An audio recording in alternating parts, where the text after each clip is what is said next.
Hi everyone, my name is Olivia DeMarco, and today I'm presenting on the question of how does St. Thomas Aquinas account for evil and suffering? The problem we all have today is that we live in a world where suffering and evil exist constantly. How can this exist with a supposed all-knowing and good God? That is the known problem of evil, St. Thomas Aquinas addresses in his Summa Theologiae. This is an extremely detailed work of Christian theology and discusses the relationship between God and man. I will first outline Aquinas' key ideas and thoughts about God, then his account of evil and suffering, then ultimately evaluate his argument, and finally give my own opinion on whether I find it compelling and why. In Aquinas' view, God is the absolute primordial being.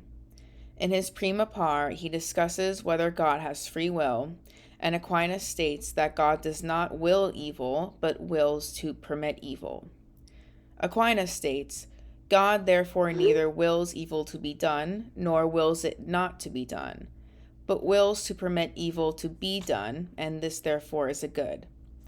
Ultimately, God's will is always directed to the good of things. God is omnipotent, omnipotent, and supremely good, but that doesn't mean that God has the power to do what we would consider impossible. Aquinas, in his view, denies that evil is a concept in itself. He claims that evil is ultimately a lack of some good which should have been present.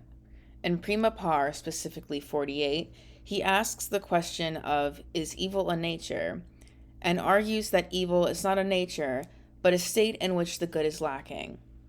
In 49, named The Cause of Evil, Aquinas writes, evil is the absence of the good, which is natural and due to a thing. In other words, evil is present because of the lack of a thing and relies on causation. Evil cannot exist on its own as a being, because God exists. This leads into Aquinas stating that God created all things good, and yet evil can happen if creatures or humans fail to perform in their moral ways. Aquinas then explains how evil or suffering arises.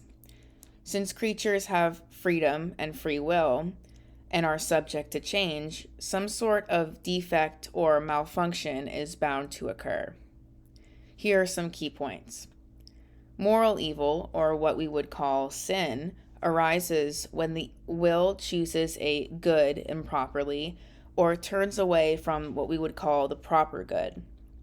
Aquinas, in his question on human behavior, argues that while every act has some good, some acts are evil because they fail with respect to the full good.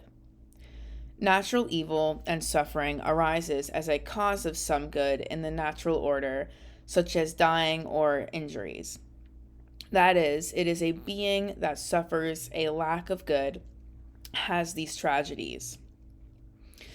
The subject is still a being, therefore good, but is ultimately lacking good. God permits evil. Aquinas states God permits evil rather than willing it into existence. The idea is simply that God, for the sake of a greater good, allows humans to fail. Divineness orders all things to be good, even if the immediate cause is a privation.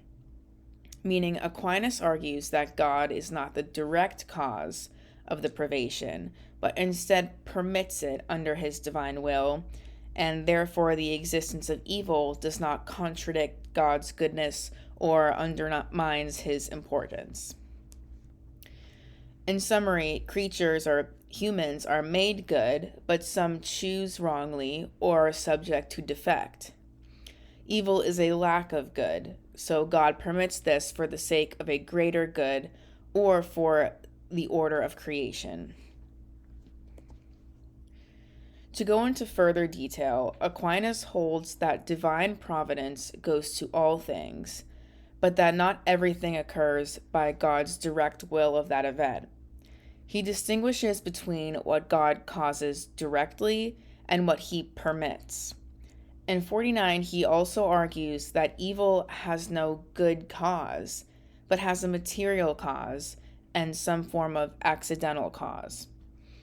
Aquinas states, God does not will evil to be done, but wills that evil be permitted. Therefore, Aquinas' claims that there is no contradiction in saying God is omnipotent and entirely good because evil exists because evil is not a created positive being, but simply a lacking of something. God wills the good into existence, but it does not always come to fruition. He permits creatures and human freedom as well as defects. Here are some reasons why people might find his argument to be compelling. So he is not a dualist, so by saying evil is a privation, Aquinas avoids having to assume an equally powerful evil rule opposed to God. This preserves God's sole rule over all beings as well as his goodness. He has the belief that moral evil arises from the will's misuse, which allows moral responsibility.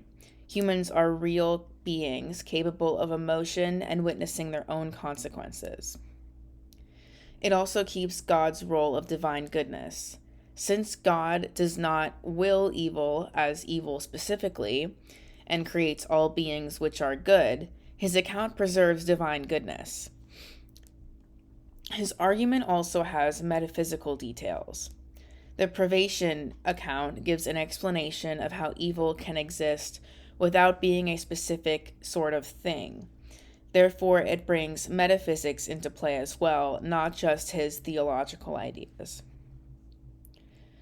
His argument also fits with many other Christian traditions, so for those reasons, one might find Aquinas' argument convincing as a way of thinking and relating to their own experiences about and why suffering and evil exist in a world created by a good God. However, there are also several challenges and reasons why one might not find Aquinas' argument fully compelling, as I do myself. Why does God allow evil at all? Even if evil is a privation, the question still remains. Why did a perfectly good, all-knowing being allow creatures to become defective, even if it was by their own will? Aquinas says for the greater good, but people have opposing opinions. Does this imply that some goods depend on evil, or that if risk of evil was necessary? There is also the belief that there is a natural evil and suffering. For evils that may or may not be clearly the result of free will, such as natural disasters, Aquinas' account relies on privation of good, but it can feel far-fetched from the standpoint of innocent suffering. Does privation explain the suffering that may be in the world, void of any human interaction? There is also the idea that God permits evil for the sake of a greater good, and that can be seen as speculative. The opposing side may ask, how do we know what the greater goods are, and how does this risk justifying all evils? There's also the idea of free will versus omnipotence. If God is all-powerful, did he foresee the defects of humans?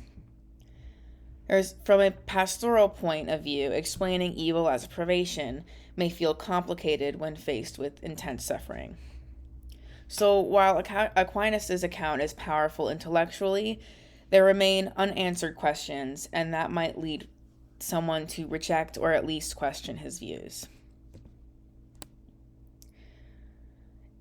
So in conclusion, how does Thomas Aquinas account for suffering and evil?